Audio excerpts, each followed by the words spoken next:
Ooh, there I am, but I'm blurry. Good morning, everyone. There we go. Good morning. Welcome to another live Xanadu Gallery Art Business Academy online critique group session. Today is Wednesday, February 17th, 2021. It is good to be back here with you on a Wednesday. We're here today for an Ask Me Anything session, and I've got some great questions that I want to get right to.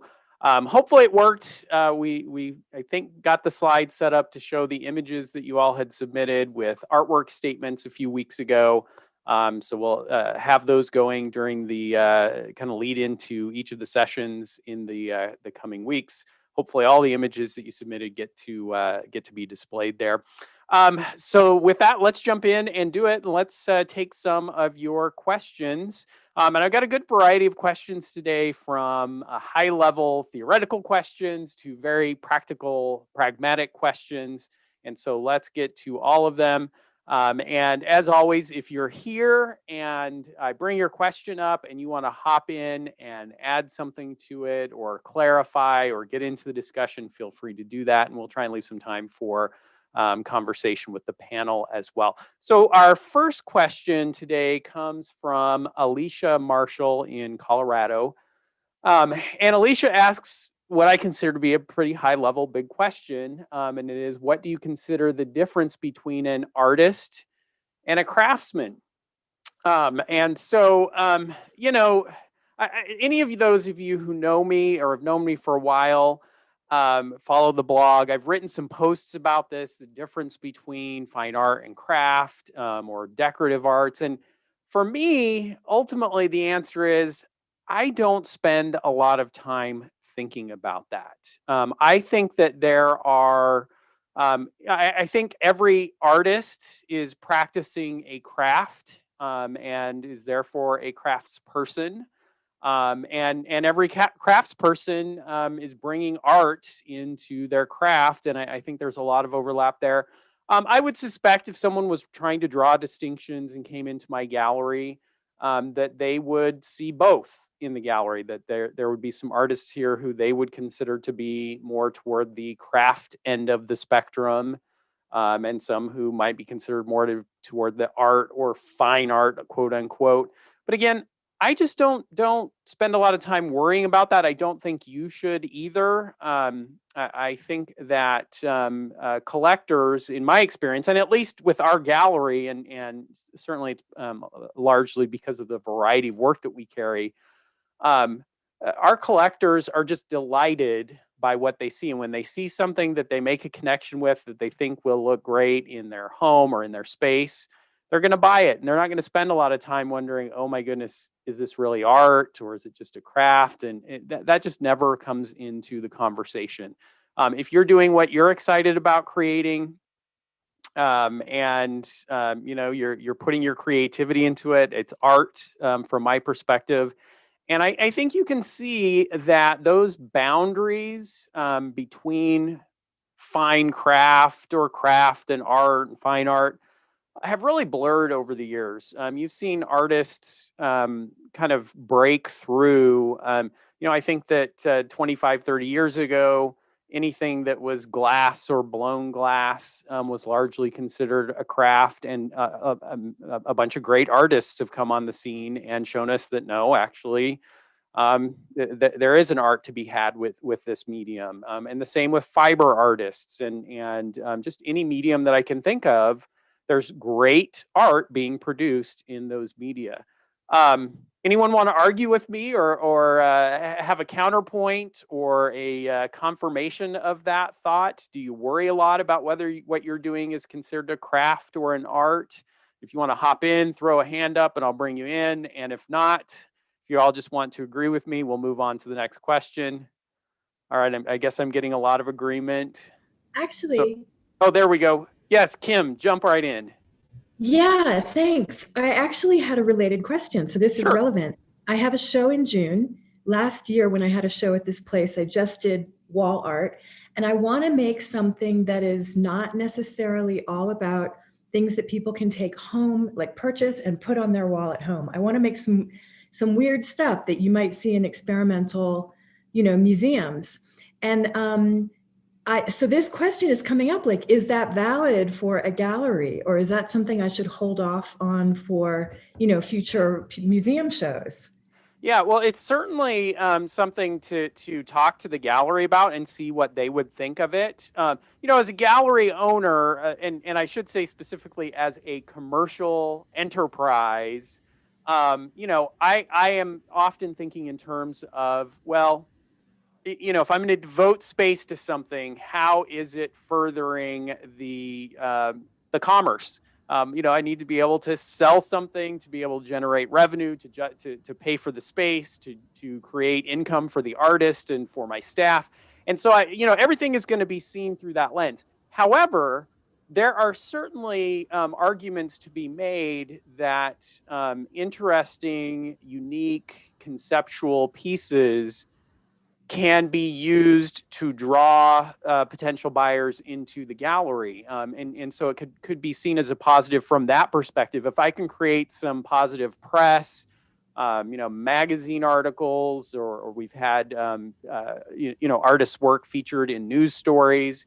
That can further that end, even if I can't package and sell what's being created in the gallery. However, having said that, I also tend to think that if you can put it in my gallery, if you can physically place it in the gallery where it can be experienced, there's probably some way that I can package it and sell it, and we can put it in a client's home. I've seen video installations in clients' homes.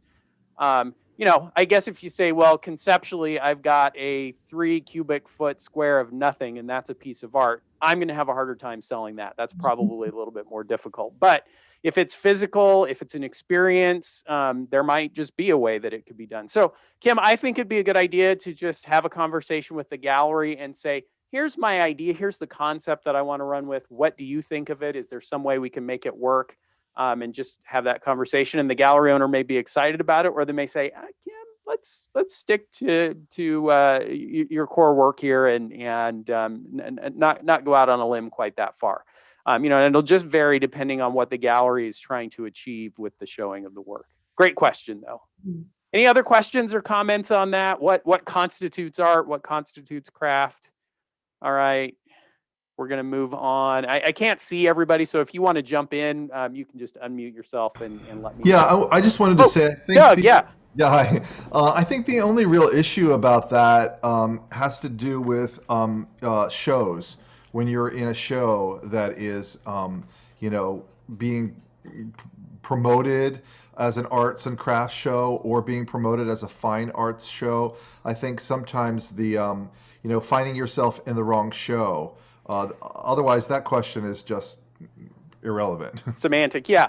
And that's right. And I would say you are exactly right. The context of where your work is going to be seen and experienced is relevant, and it's going to have an impact on how people respond to the work. It's going to have an impact on price points at the show, and all of those kind of things are going to come into play. And it is important when you're making decisions about events to participate in to kind of understand how your work is going to fit into that bigger context, and whether it positively or negatively impacts your ability to make sales.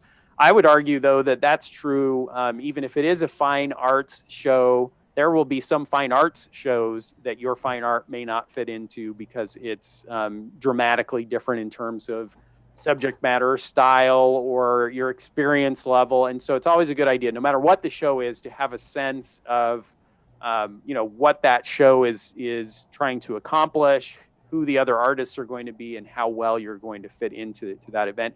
True of galleries too. Does my work fit into a particular venue in terms of price points? And of course, those are things we've talked about with some regularity in these sessions. But excellent point. Thank you, Doug, and thanks for those comments. Our next question is on the other end of the spectrum, much more practical. And this question comes to us from Carol. And let me get the question up here. Carol in Redwood City, California. Do you ever use wire crimps when prepping hanging work as opposed to wrapping the wire around itself? And then also, what is your opinion of coated wire? So these practical questions are good ones. And I would say that ultimately, when it comes to the physical manifestation of your artwork, the presentation and the process of putting it together and hanging it.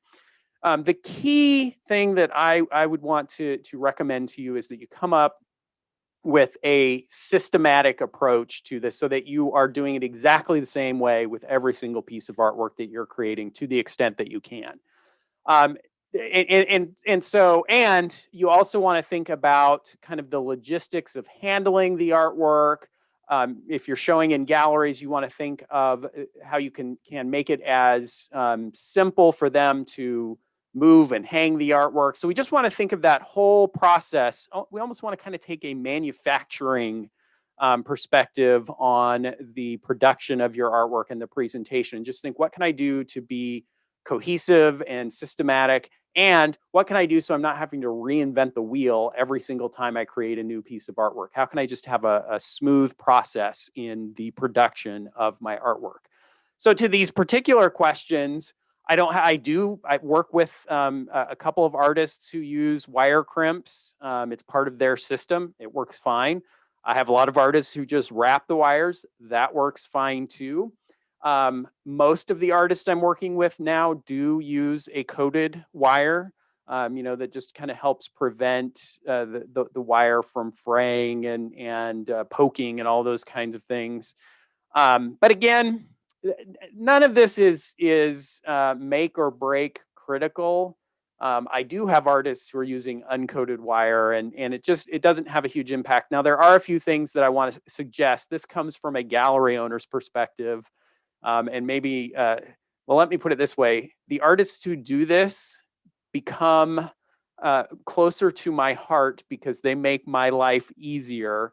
And so, for example, I have several artists who do series of works that are, in the same size and are meant to kind of hang together in groupings. And when they wire them, they make sure that the wire, the D rings are at exactly the same place. The wire terminates at exactly the same distance from the top of the artwork, which then makes measuring and placing on the wall much easier. And so everything that you can do to standardize makes things easier. On the other side of the spectrum, I'm going to get myself in trouble with this one because some of you are going to argue with me about it. But it's quite frequent that I will have an artist come to me and say, I've come up with a new system of hanging my artwork. And almost always this system involves cleats. You mount this cleat on the wall, and then you just hang the piece on it so it's easy to get level. You screw the cleat in and then you just drop it on there and it's easy. To which I have to say, that's great.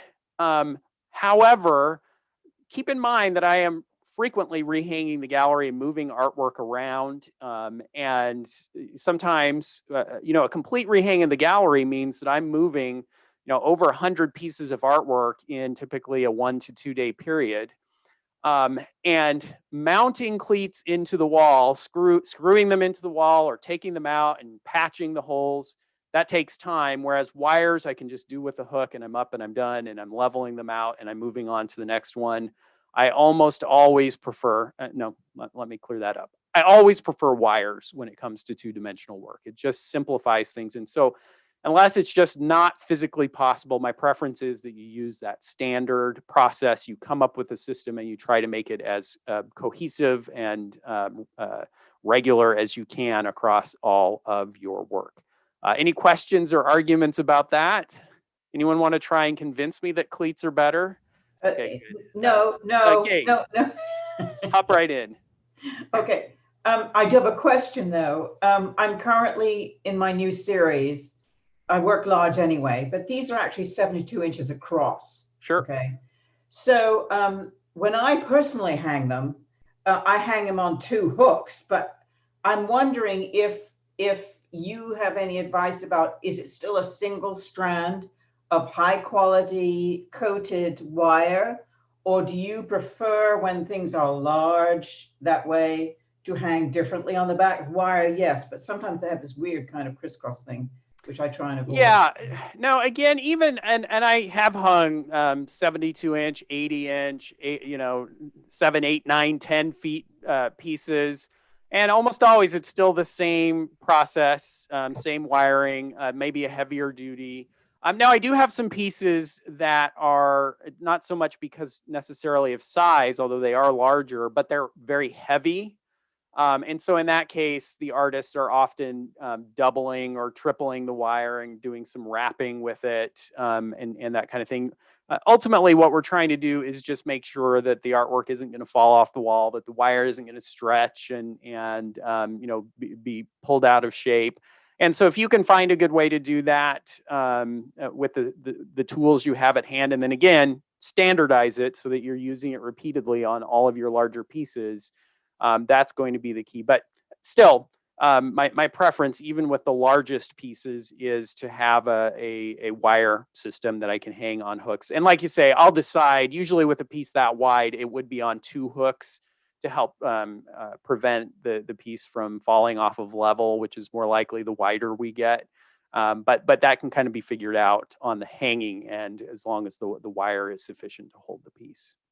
And then I guess the one last thing I have to say there is that I've had some artists, and I will say these artists are close to me, as in related to me, who've provided artwork to me, that the wire reaches up to within half an inch of the very top of the piece, which again, that's not going to work because the hook is going to stick up above. And so you just kind of want to think about that whole process and experiment with it, get your system down, and then just be very regular about that process. We spent more time on that question than I anticipated we would have. Let's move on to the next question. This one is from Bernadette. Here we go. And Bernadette is in Fort Collins, Colorado. My question is about international galleries who contact artists to participate in exhibits at both the gallery location and online for a, quote, marketing and promo, unquote, fee. I've been approached by a few of these galleries and wondering if they get your art in front of the right buyers, and is it worth the fee for the exposure they offer? It seems they can make a lot of money by representing a lot of artists. Is this a new model? Is it a good move for an artist? Thanks for your input.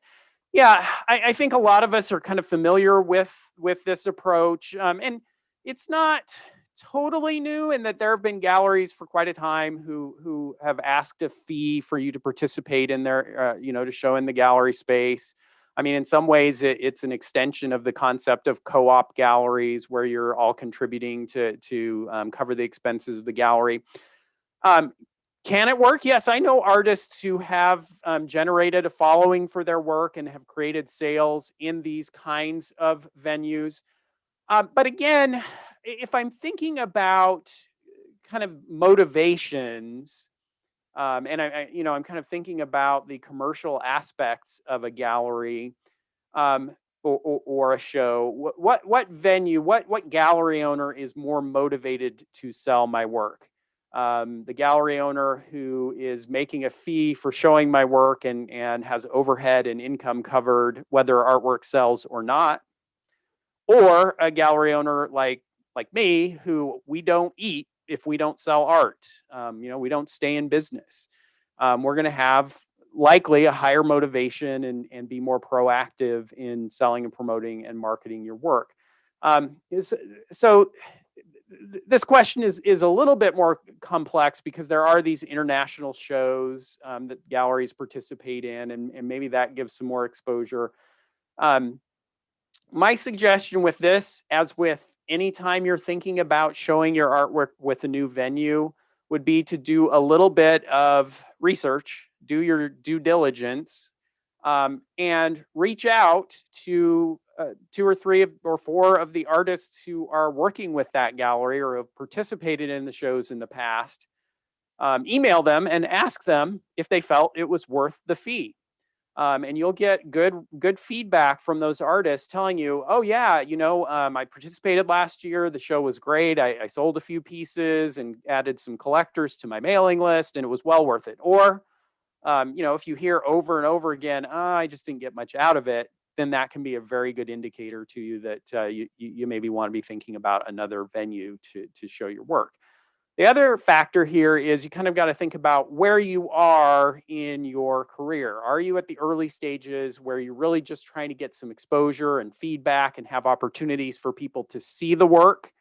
And if that's the case, maybe I'm a little bit more open to these opportunities, just to start to get some of that, that activity happening. Whereas if I'm well established and showing in galleries and selling regularly, and my inventory is, maybe moving and hard to replace, then I'm far less likely to want to make an investment in this kind of event. So the answer is it depends a little bit, but do your research and try and determine whether it's a good idea or not. And then, of course, you can also experiment over time and try a few of these shows. And if they don't work, then you can just know that, no, I'm not interested in that particular kind of opportunity.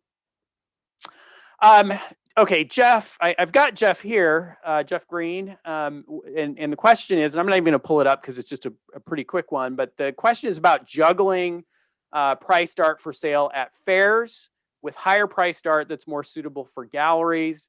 Asked another way, what's your advice about working with galleries and also showing at art fairs? And this is a conversation that we've had quite regularly here, where we're looking at price points and maybe the artist is doing a lot of shows. And we just get this sense that galleries and shows and some of the other venues we might show in have different set points for pricing, that typically we would expect the prices to be higher in galleries than they are at a lot of shows. And so it creates this dissonance where, we know we need to have consistent pricing, but if we're showing in a variety of those kinds of venues and taking advantage of those opportunities, it puts us in a tough spot because we might be pricing ourselves out of one or the other of those venues. Am I kind of on track there, Jeff, with what your thinking is? Completely, yeah. That's it. Can they work together? Is there a way for them to work together? And lower priced, maybe smaller pieces in the shows, larger pieces in the galleries, or are you kind of on the saying really, well, kind of choose one and really go for it, which is the other alternative?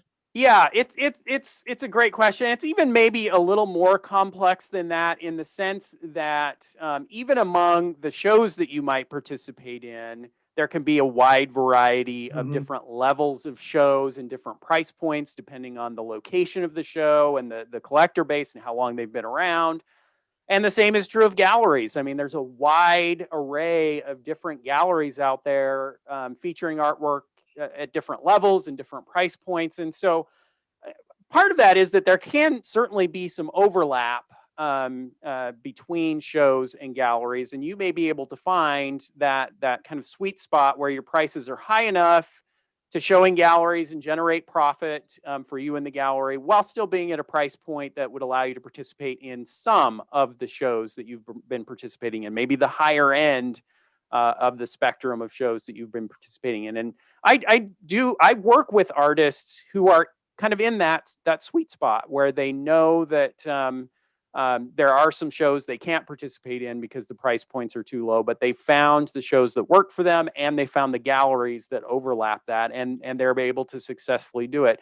Now, you're also right that even within your work, you can kind of broaden the range of possibility there by having some larger and smaller works. And maybe Jeff works in photography, so there could be different edition sizes, and some of the larger editions maybe sell more mass at shows, and the more exclusive ones in galleries. And so there are a lot of ways that you can work through that and still keep both of those venues if that's what you want to do. I can think of one artist I work with, particular, Guy Jamais, who is from Colombia originally, but now lives in New Mexico and does sculpture and paintings. And I would say they're definitely toward the high end. He's selling at kind of his smallest, lowest price work is in the $1,500 to $2,000 range. And he's selling pieces clear up through the $5,000, $6,000, $10,000. And then he has some $60,000 pieces. He loves shows. He is a people person, and he loves traveling to the shows. And so he has found some shows in California and Florida and Chicago that work for his price points and his subject matter, that he can still participate in those shows, and he's showing in galleries. So it just, I think, takes some intention and some discernment about which shows are really likely to work for me, and then just leaving the other ones off, and which galleries can accommodate the price points that I'm showing in those shows. So it can be done if that's the desire. I think you then just have to be very intentional about your process. Got it. Any comments or questions on that about deciding where to show your work? All right. Let's go to a question from Tim. We got a lot of Colorado questions this week. Tim is in Boulder. And Tim's question is, I recently had a gallery request that I reframe all of my matted frame pastels with non-glare glass. What are your thoughts regarding non-glare? So this is another one of those questions that I'm not sure that there's a right answer. And Tim, I appreciate the way you asked that question. What are your thoughts, rather than what is the right answer? And you're experiencing exactly what I would expect to have happen, in that some galleries are going to be very insistent about it, and some are going to want non-glare museum quality glass. Some galleries not so much. I personally, well, let me put it this way: in my personal art collection, I prefer not using non-glare museum glass. I find that it has a little bit of a tendency to just soften edges and has a little bit of an impact on my experience of the artwork. And I'm able to hang, I have pastels and watercolors in my collection, and we find spaces to show them where the glare just isn't an issue. And I find that I prefer just straight glass on that artwork. Now, in a gallery setting, certainly it becomes a little bit more of a challenge. A gallery owner may be thinking about their lighting situation, and that the glare is an issue for the work behind glass. And I would suspect that this gallery owner is making that suggestion based on experience, and is hoping that this will drive an increase in sales of your artwork. But in a lot of cases, it's just going to depend on what your aesthetic preferences are, and many galleries won't have a particular preference. I work with artists in my gallery who do both. I have, it's particularly in Pine Top, I tend to have a little bit more work behind glass there. And I have it behind both museum and non-museum. So I can't give you a great answer there, just that you'll want to work with your galleries, and you'll want to kind of have a reason that you're selecting the glass that you're selecting. And I work with an artist who all of her work is shipped to galleries behind plexiglass, to simplify the logistics process. And most of the time, the clients are not reframing. They're just keeping the plexi on it, even in their homes. I think you'll find that we think about it, the artists and the galleries think about it maybe more than the clients do. And as long as it looks good to the client, often they're just happy with that. So it's a process you're going to need to work through. Anyone want to make a point or a conversation on that? Beverly, let me go to you. Yes, well, so part of my work is photographs, and they're on a very beautiful watercolor paper that has a little decal edge on it. And the photographs are also about textures of things like tree bark. And so I do use the UV non-reflective glass, because that way people can appreciate the paper, which is like that sort of part of the brand of the photos, that paper, and they can see all the textures. So, yes, but it does quite a lot more to do that. So you want, and what you have just done to us is you have given us a perfect explanation of why you have chosen to make that investment in the glass. And that can become a selling point for you and for your galleries to explain to the client, this artist has put some extra investment in this glass, which can then help them justify. Sometimes clients need to justify why they're spending the money they're spending on a piece of artwork, and that can be another factor in their process for justifying the purchase of that artwork. And Yes. You know, if you've got a very good reason like that, absolutely worth making the investment. And it's a good way to think of it as an investment that, you know, yes, you're going to be spending a little bit more, but your hope is that it helps people experience the artwork in a, you know, in a deeper way and have a greater appreciation for it. And so I'm hoping to see a return on that investment over time. You know, let's not though get to a point where we feel like, well, I just always have to do the most expensive thing no matter Yeah. what. I need the most expensive frames, I need the most expensive glass, I need that may be the case, but if you're going to do it, let's have a very good reason as to why you're making those investments, not just out of a you know, kind of a default. Yeah. Next question from Sheila. And Sheila, I might have seen that I have you here, and if you want to hop in. Good morning. Gotcha, Sheila. And so your question is about, I won't even bring it up, it's about signing, let's call it not the triumvirate of pastel, oil, acrylic, signing the artwork. So talk to us a little bit about the signature. Sure. Well, my work is in fiber. And so the way I need to affix it to a foam core or a wood back is such that, well, even the front of it, there's no signing.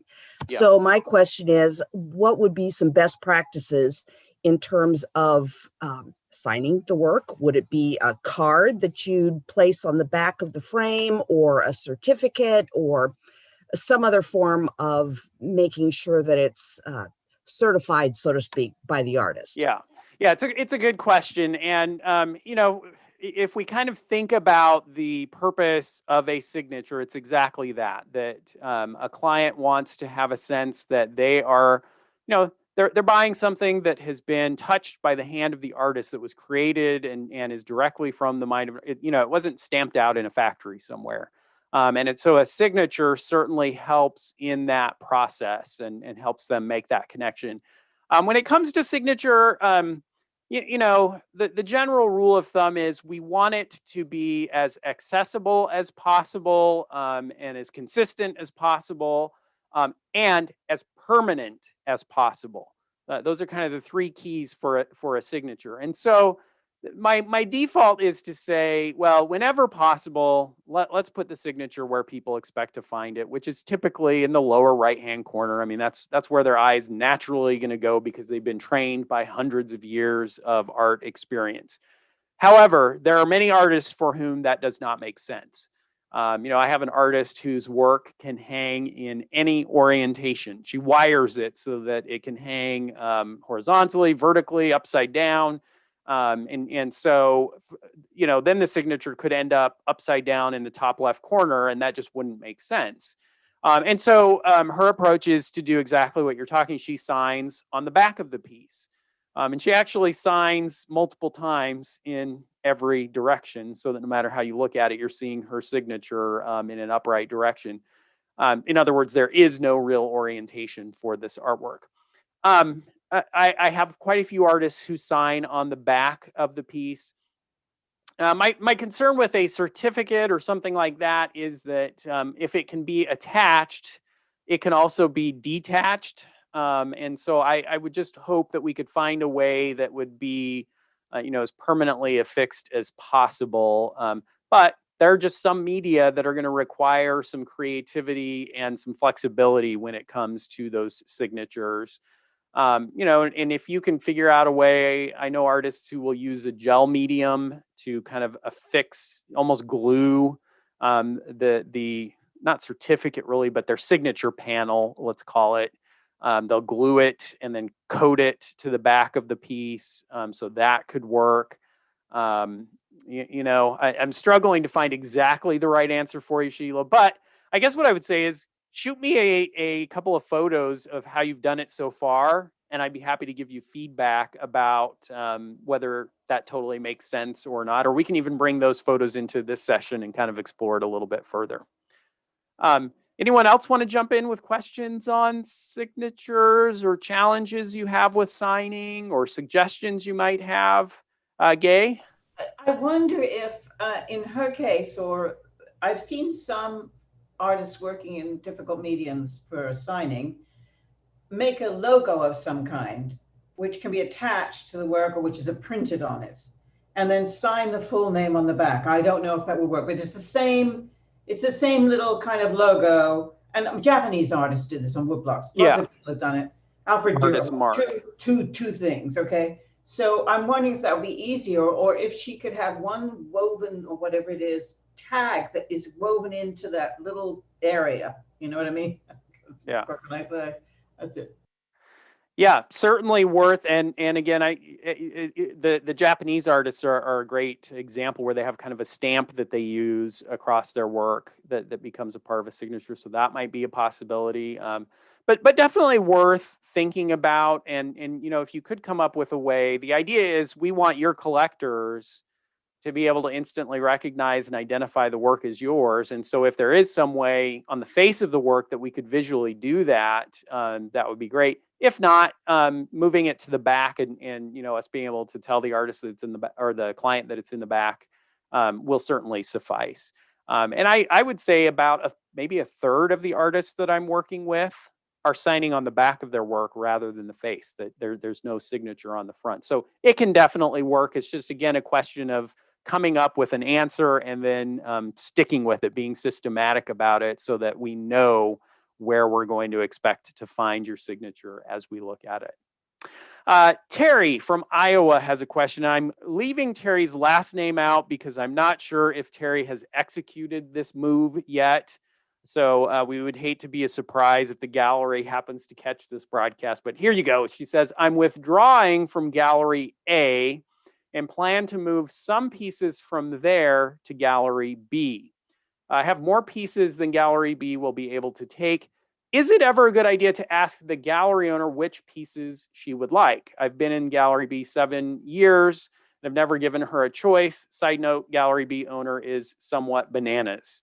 I think that goes with the territory. We're all a little bit bananas. I think there are a couple of good things to think about here. In most cases, yes, it does make sense to kind of get input from the gallery. They should have a little bit of a sense of what their clients are going to be most likely to respond to. What would show well with the other artists that they're featuring, price points, all of those kind of things are going to come into play, and they'll have some good input for you. Having said that, however, it's also good to know who you're working with, what their personality is. And let's just be frank about it. Some people are better at making decisions than others. And for people who have a hard time making decisions, giving them fewer choices or just making the choice for them can be a positive. And these are things that you may only learn over time. And also sometimes the gallery owner will just say, whatever you're excited about, I'm excited about. And this is more likely to happen as your relationships evolves, as you've been working together longer. It just may be that the gallery owner doesn't need to be involved in that process anymore because they trust you. And they know that you now know what kind of pieces and sizes and price points work best in the gallery because you've had experience there as well. So you'll get to know each other and you'll get a sense of what works. Maybe you start out by giving them some choices, see how that goes, and then adapt from there. And by the way, this works both ways. I have some artists that I work with who bananas would not be an inapt description of kind of the relationship we have and how they react. And so, a lot of times you just kind of figure out the pragmatic process that's going to work in your relationship. So there are some artists who a client will say, "Oh, I love that piece, but I need a different size." Does the artist do commissions? And there are some of the artists that I work with for whom I will say, "Oh yes, this artist loves to do commissions. They're great to work with. I'm excited for you to get to meet them and know them, and this will be a fun process. Let's do it."